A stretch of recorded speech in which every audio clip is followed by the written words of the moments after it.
하나님 말씀 요한일서 1장입니다. 1장 5절로 10절 말씀까지 교독하겠습니다. 제가 먼저 읽겠습니다. 우리가 저에게서 듣고 너희에게 전하는 소식이 이것이니 곧 하나님은 빛이시라. 그에게는 어두움이 조금도 없으시니라. 만일 우리가 하나님과 사귐이 있다고 어두운 가운데 행하면 거짓말을 하고 진리를 행치 아니함이거니와. 저가 빛 가운데 계신 것 같이 우리도 빛 가운데 행하면 우리가 서로 사귐이 있고 그 아들 예수의 피가 우리를 모든 죄에서 깨끗하게 하실 것이요. 만일 우리가 죄 없다 하면 스스로 속이고 또 진리가 우리 속에 있지 아니할 것이요. 만일 우리가 우리 죄를 자백하면 저는 미쁘시고 의로우사 우리 죄를 사하시며 모든 불의에서 우리를 깨끗게 하실 것이요. 만일 우리가 범죄하지 아니하였다 하면 하나님을 거짓말하는 자로 만드는 것이니 또한 그의 말씀이 우리 속에 있지 아니하니라. 아멘. 본문 말씀을 가지고 빛 가운데 행하라 라는 제목으로 주의 말씀을 증거하겠습니다. 인디언들은 말타기의 달인들이죠. 아주 능수능란하게 말을 다루고 재빨리 말을 몰아 달려가는 사람들이 인디언들이에요. 그런데 인디언들이 그렇게 광야를 달릴 때 좀 이상한 행동을 하나 하는 게 있어요. 열심히 말 타고 달려가다가 갑자기 말을 멈춰요. 그리고 말에서 내려서 이렇게 뒤쪽을 쳐다보는 거예요. 한참 동안 이렇게 뒤를 쳐다봐요. 그래서 서방에서 간 사람들이 저 이상한 행동이다. 왜 말을 타고 열심히 달리다가 말에서 내려서 뒤쪽을 계속 이렇게 쳐다볼까? 나중에 인디언들한테 물어보니까 인디언들이 그렇게 대답하는 거예요. 말을 타고 너무 빨리 달려가면 내 몸은 말과 함께 앞으로 달려가지만 내 영혼이 따라오지 못할 수도 있다는 생각 때문에 한참 달리다가 서서 뒤를 쳐다본다는 거예요. 지혜로운 거죠. 말도 쉬고 자기도 좀 쉬는 거죠. 여러분 말 타본 사람 알 거예요. 말이 달리기 시작하면 말을 안 타본 사람은 옆구리가 땡겨갖고 못 타요. 말하고 내 하체하고 부딪히는 이 충격 때문에 이 안에 내장이 다 터질 지경이에요. 얼마나 심한지 모릅니다. 저도 내몽고에서 아주 세게 달리는 말을 타봤는데 정말 옆구리가 다 터질 것 같더라고요. 인디언들은 그렇게 말을 재빨리 타고 멀리 타고 아주 능수능란하게 다루지만 그렇게 말을 타고 가다가 잠깐 서서 뒤를 쳐다보는 거예요. 그 사람들 말로는 자기의 영혼이 따라오지 못할까 봐 그렇게 한다고 그러는데 그거 지혜죠. 말도 쉬고 자기도 좀 쉬는 지혜예요. 어제 오늘 날씨가 좀 추워졌고요. 대부분의 나무들이 낙엽을 떨어뜨렸거나 이제 거의 다 떨어지기 직전이에요. 나무도 참 지혜로워요. 겨울이 되면 대부분의 수분을 밑으로 끌어내려 뿌리 쪽으로 모으잖아요. 날씨가 춥기 때문에 나뭇가지에 습기가 있으면 겨울에 나뭇가지가 다 얼어서 터져버려요. 그러면 봄이 되면 죽는 거예요. 날씨가 춥기 때문에 나뭇가지 속의 물기를 다 밑으로 내려버리는 거예요. 낙엽도 그래서 떨어지게 되죠. 말라서. 이미 나무 속에 있는 물을 뿌리 쪽으로 다 끌어내리고 있단 말이에요. 나무 스스로가. 온도를 감지하고. 나무도 아주 지혜로운 걸 보게 돼요. 그래서 여러분 나무는요. 여름에는 위쪽으로 크는 거예요. 겨울에는 밑쪽으로 뿌리가 자라는 게 나무예요. 겨울이라고 해서 나무가 안 자라는 게 아니에요. 겨울엔 뿌리가 자라는 거죠. 그러다가 날이 조금이라도 풀린다 싶으면 바로 땅속에 있는 물을 나뭇가지로 끌어올리기 시작해요. 그런데 여러분 나무가 무슨 펌프가 있어서 물을 끌어올리겠어요? 나뭇가지 저 꼭대기까지 물을 어떻게 끌어올리냐 말이에요. 끌어올리는 방법이 있죠. 봄바람이 불어주는 거예요. 봄바람이 불면 가지가 흔들리고 나무가 흔들려요. 이 흔들림을 이용해서 물을 끌어올린단 말이에요. 그 결정적 시간표를 얼마나 정확하게 아는지 나무도 지혜로워요. 인디언들도 지혜롭죠. 우리 그리스도인들은 하나님의 계명으로 자신을 돌아보는 지혜가 필요하다고 성경이 말하고 있어요. 자기 생각으로 자기 평가하면 안 돼요. 밖에 있는 기준으로 나를 봐야 돼요. 제일 좋은 게 우리 하나님의 계명이죠. 하나님의 계명으로 나 자신을 돌아보는 지혜가 우리 인간에게 너무나 필요한 거예요. 지난주에 우리가 하나님 말씀을 봤듯이 등불은 등경 위에 두는 것이에요. 그 위치가 딱 정해져 있는 거예요. 성경이 증거하고 있잖아요. 하나님은 빛이시다. 어두움이 조금도 없으시다. 그래서 오늘 본문에 보면 만일 못모하면 못모할 것이요. 4번이나 강조하고 있잖아요. 6절에 보면 만일 우리가 하나님과 사귐이 있다 하고 어두움 가운데 행하면 그러면 어떤다는 거예요? 거짓말을 하고 진리를 행치 않는 것이다. 낮에도 말씀드렸지만 예수 그리스도 아가페 사역에 우리도 아가페 사역하는 거예요. 내가 너희를 사랑한 것 같이 너희도 이웃을 사랑하라 이렇게 말씀하시잖아요. 아가페 사역은 그대로 본 따서 하는 사역이에요. 예수께서 어떻게 그 아가페 사역을 하셨냐. 우리도 그걸 그대로 받아서 해야 되는 거예요. 만일 하나님과 사귐이 있다 하고 어두움 가운데 행하면 거짓말을 하는 것이요 진리를 행치 않는 것이다. 여러분 거짓의 아비는 사단이라고 성경이 말하고 있어요. 8절도 말합니다. 만일 우리가 죄 없다 하면 스스로 속이고 또 하나님의 진리가 우리 가운데 있지 아니할 것이다. 여러분 우리는 용서함을 받았어도 죄인인 거예요. 용서함을 받았기 때문에 죄가 없다 그러면 안 돼요. 우리는 여전히 하나님 앞에 죄인이에요. 그래서 하나님이 우리를 예배로 초청해 주시면 그 초청에 응해 하나님의 예배에 동참하는 복을 받는 거예요. 그런데 사람들이 하나님의 은혜를 잘못 이해하면 내가 뭘 준비해서 예배를 하는 것으로 착각한단 말이에요. 예배는 우리가 뭘 준비하냐면 하나님이 능히 받으실 만한 찬양을 준비하는 것을 우리가 할 일입니다. 그래서 저희는 아침 10시만 되면 예배팀이 여기 다 모이잖아요. 모여가지고 그날 부를 찬양을 여기는 이렇게 부를 겁니다. 여기는 창법을 이렇게 써주세요. 여기는 이런 리듬으로 갈 겁니다. 그렇게 해서 예배 찬양을 미리 맞춘단 말이에요. 하나님이 능히 받으실 찬양으로 맞춰가는 거죠. 여기 9절에서도 말합니다. 만일 우리가 우리의 죄를 자백하면 저는 미쁘시고 의로우사. 하나님이 미쁘시고 의로우시다는 거예요. 우리의 죄를 사하시며 모든 불의에서 우리를 깨끗하게 하실 것이다. 여기 미쁘시다라는 말은요, 믿음직하다, 신실하다, 변함이 없다 이런 말이에요. 그런데 이 미쁘다는 말에 아주 중요한 뜻이 하나가 있는데 대상자를 설득함에 충실하다라는 뜻도 들어있어요. 그 대상자를 설득하는 것에 대해서 충실하다. 집에 아이가 있어요. 밥을 안 먹어요. 엄마가 아주 집요하게 그 아이가 그것을 먹을 수 있도록, 어떤 애는 약을 안 먹어요. 약을 먹을 수 있도록 달래서 결국은 약을 먹여요. 그런 거예요. 여기 미쁘시다라는 말이 대상자를 설득함에 있어서 충실하시다 이런 말이에요. 하나님은 우리에게 그 아가페를 적용하시는데 그 아가페로 사역하고 그 아가페로 살아갈 수 있도록 아주 설득함에 충실하다는 거예요. 어떤 사람에게? 자기의 죄를 자백하는 자에게. 그래서 하나님 앞에 처음 나올 때는 회개를 하고요. 하나님을 믿은 다음에는 통회와 자복을 하는 거죠.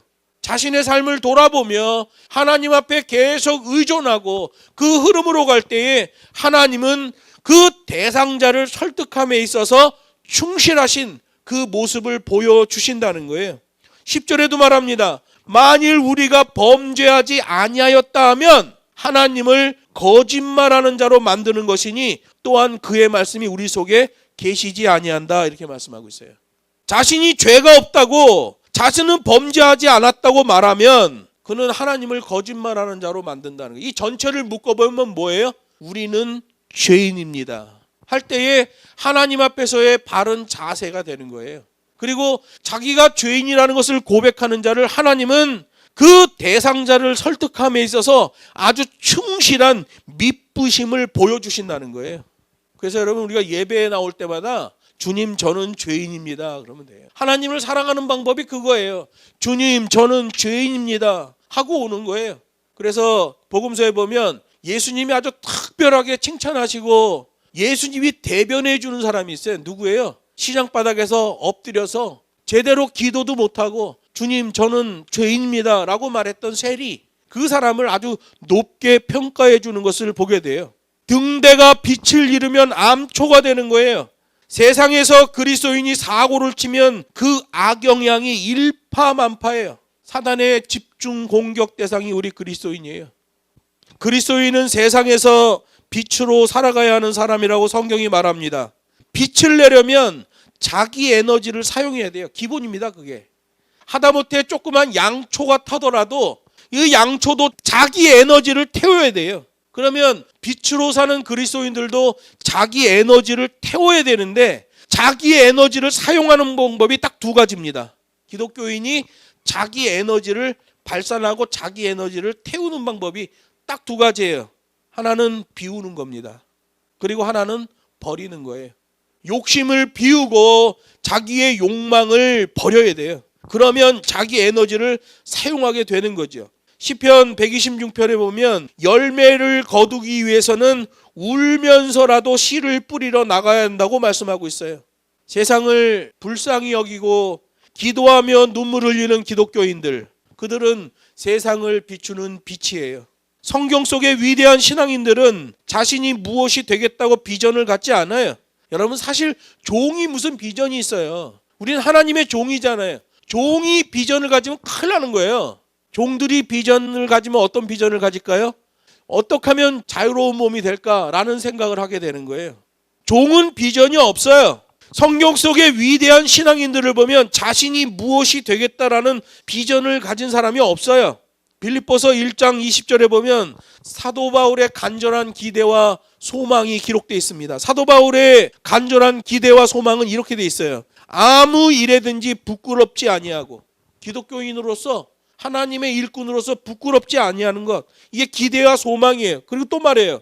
오직 전과 같이 이제도 흐름을 그대로 유지하겠다는 거예요. 온전히 담대하여, 온전히 담대하다라는 의미가 온전히 하나님만 의지한다는 얘기예요.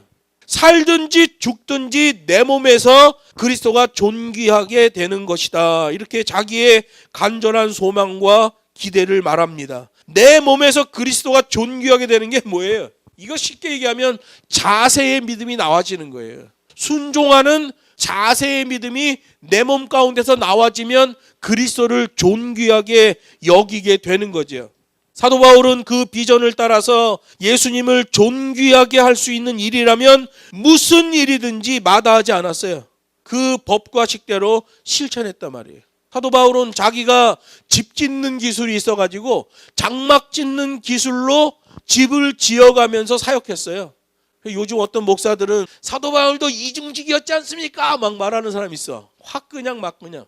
사도 바울이 집 진 건 예배 장소를 진 거예요. 어느 가정에서 교회가 만들어지면 그 집을 사용했고, 그럴 장소가 없으면 부자재를 사서 사람들이 집회를 할 수 있는 조그만 집들을 진 거예요. 예배당 진 거예요. 예배당. 직접 갖고 팔아가지고 이익을 남겨서 그 돈으로 사역한 게 아니라. 하여간 요즘 목회 제대로 안 하면서 돈 없으니까 알바하는 목사들이 자꾸 이중직을 얘기를 하는데, 그 이중직, 그 단어 자체가 잘못된 거예요. 목회하는 목사가 경제가 어려워 알바를 한다. 그럼 맞는 얘기입니다. 목회가 안 되어 도대체 어떻게 할 수 없는 목사가 목사로서 다른 직업을 가졌다. 그거 맞는 얘기예요. 그런데 목사가 하는 일이라고 해서 목회와 그 하는 일이 동격이 되는 건 안 됩니다. 그건 잘못된 거예요. 사도 바울도 자기의 일을 이중직이라고 말한 적이 없어요. 교회 짓고 예배할 장소를 짓는, 집을 짓는 일을 했어도 이중직이라는 말을 사용한 적이 없어요. 근데 요즘 목사들은 자기의 자존심을 세우려고 자기가 하는 일을 굉장히 값지고 의미가 있는 일처럼 자꾸 표현하려고 그러는데 그러면 안 돼. 사도 바울은 그렇게 고백한 겁니다. 아무 일에든지 부끄럽지 아니하고 오직 전과 같이 이제도 온전히 담대하여 살든지 죽든지 내 몸에서 그리스도가 존귀히 되는 것이다. 여러분, 우리 그리스도인들의 비전은 하나님 앞에서 하나님의 계명을 따라 근사하고 반듯하게 사는 거예요. 그게 실천의 영성이죠. 그런 비전을 가지고 있는 그리스도인들은 물질의 있고 없음으로 자신의 성공과 실패를 판단하지 않습니다.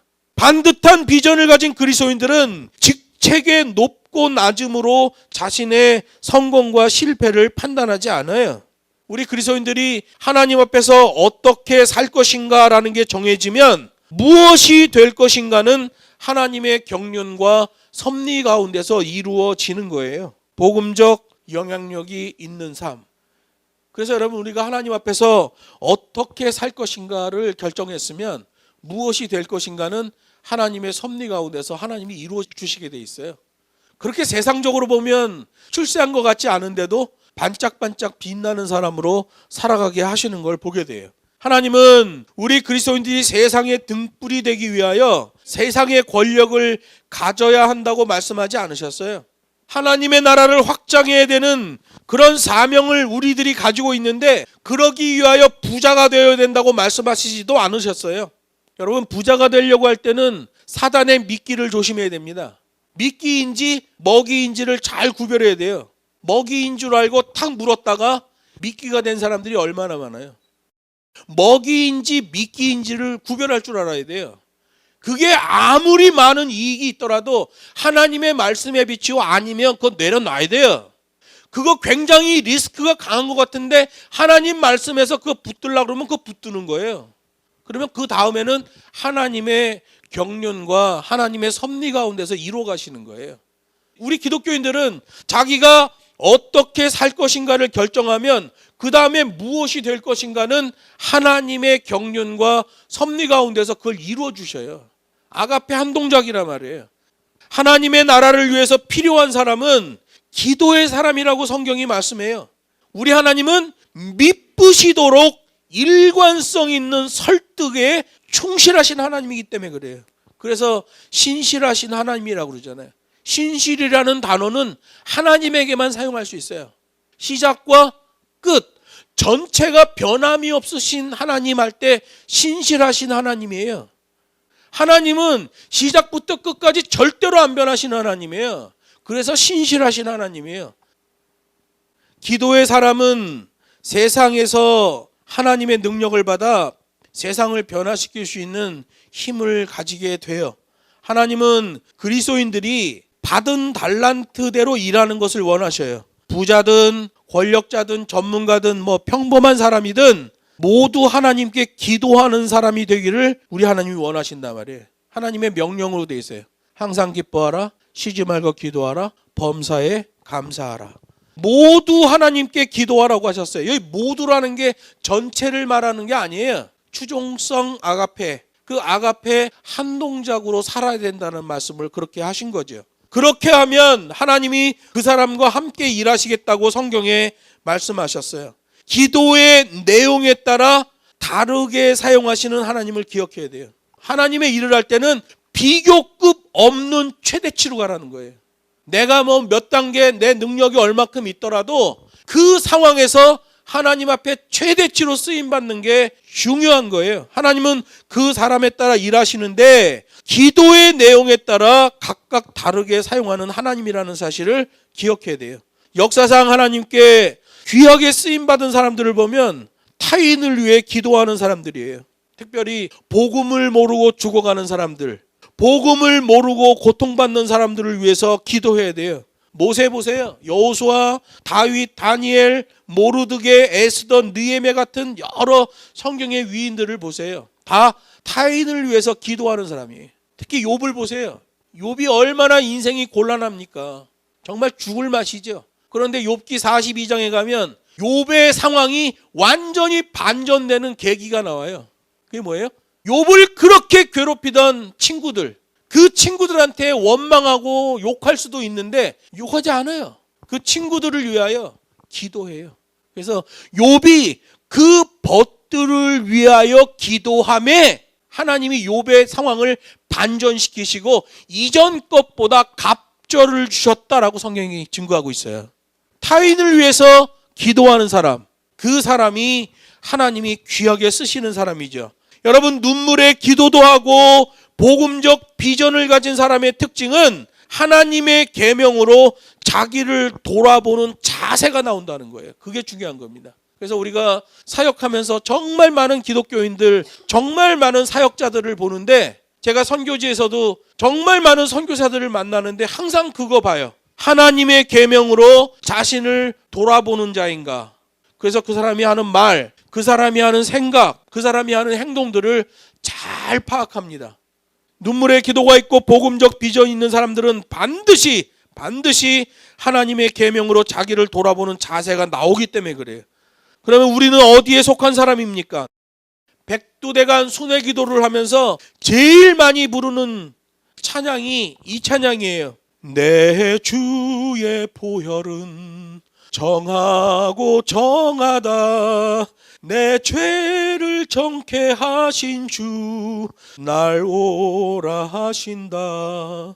내가 주께로 지금 가오니 골고다의 보혈로 날 씻겨 주소서. 자꾸 반복해요. 골고다의 보혈로 날 씻겨 주옵소서. 계속 그거로 가는 거예요.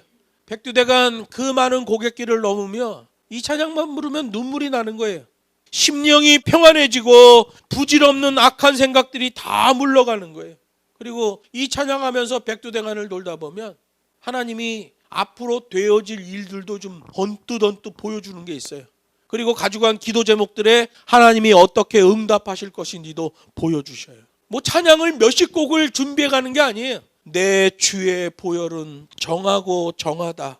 내 죄를 정케 하신 주 날 오라 하신다. 내가 주께로 지금 가오니 골고다의 보혈로 날 씻어 주소서.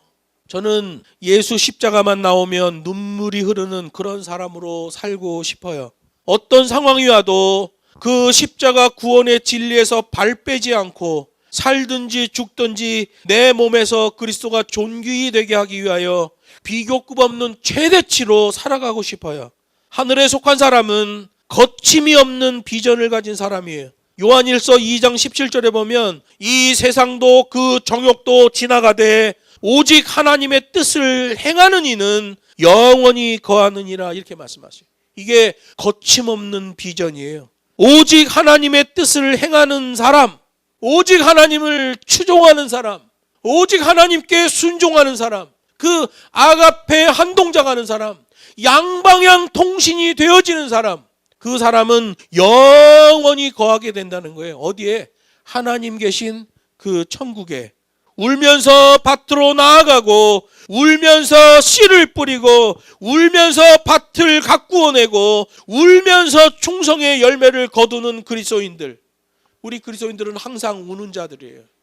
좋아서 7렐레 8렐레 해도 십자가에 달려 돌아가신 예수 그리스도, 골고다에서 흘러내린 그 보혈, 그게 바탕이 된 가운데 기쁜 거예요. 그렇게 눈물을 흘리면서까지 순종하는 거침이 없는 비전으로 세상을 비춰주는 그리스도인, 빛 가운데 행하는 그리스도인, 예수 안에서 감사의 믿음, 자세의 믿음이 나오는 그리스도인들이 다 되기를 추수감사절 오늘 주 예수의 이름으로 축복합니다.